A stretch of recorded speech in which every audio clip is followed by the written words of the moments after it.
Welcome to HVAC training from Omega Santec. In this module we will be discussing flushing contaminated systems. If a system failure was the result of a component failure, the system must be properly flushed and purged. Old dryers, waterlogged refrigerant, and internally damaged compressors can lead to metal and corrosion particles being transported throughout the system, causing damage to other components within the system. By flushing the AC components, this removes this contamination. It's very important to flush the contamination out of a system because if you put a new compressor into a dirty system, that new compressor will pull those contamination particles in and cause failure of the new compressor quickly. Let's take a look at some of the different contamination that we see in failed compressors.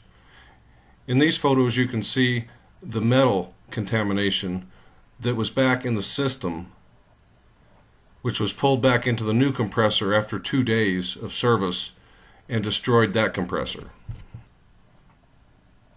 Or here on this failed receiver dryer, you can see the corrosion, the rust on the screen inside.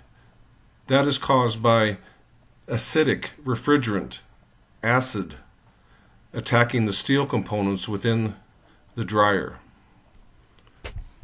Or here in this expansion valve, you can see the oversaturated desiccant that broke down in the dryer and escaped the dryer and then plugged up the expansion valve. So all of this contamination has to be flushed out of the system, along with all the old oil that's back throughout the system. It's always a good idea to take a look at the oil inside of the compressor to check the condition. Here's a few examples. The black oil is burned, overheated. You want to be careful of the silver gray looking oil. That is metal contamination.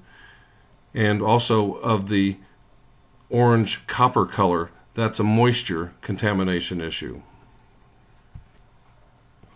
So all of this contamination and old oil must be flushed out of the system. You cannot flush the compressor, you cannot flush the receiver dryer or the accumulator, nor can you flush the expansion valve or the orifice tube. These parts you replace. So what's left that you can flush?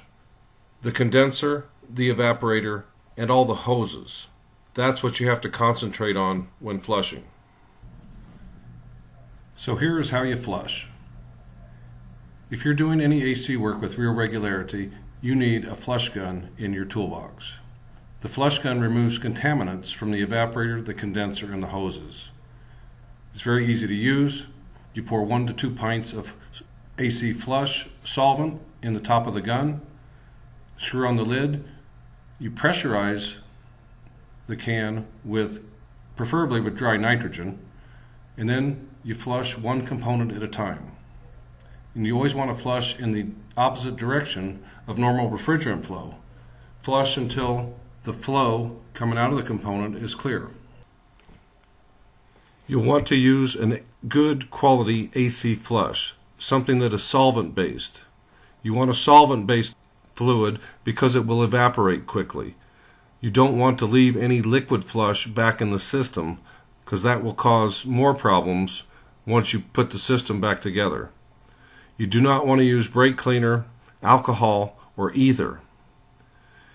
And if you're working on sleeper cab trucks, don't forget that there's an evaporator, an expansion valve, and a lot of hose leading back to the rear. Those will trap a large amount of contaminants also, and those have to be flushed as well. A big problem with flushing in new vehicles is the condenser. Many new vehicles have multi-flow condensers, which are virtually impossible to flush effectively due to their construction. These types of condensers have very small passageways, very small tubes, and due to their construction, they are not one continuous tube through the condenser. There's simply no way to pressurize the entire tube to flush all contamination out. So on these types of condensers, these have become disposable. Basically, you replace them just like you would the dryer or the expansion valve. Thank you for viewing this training module. Please see our other training modules for more information on air conditioning systems and components from Omega Santec.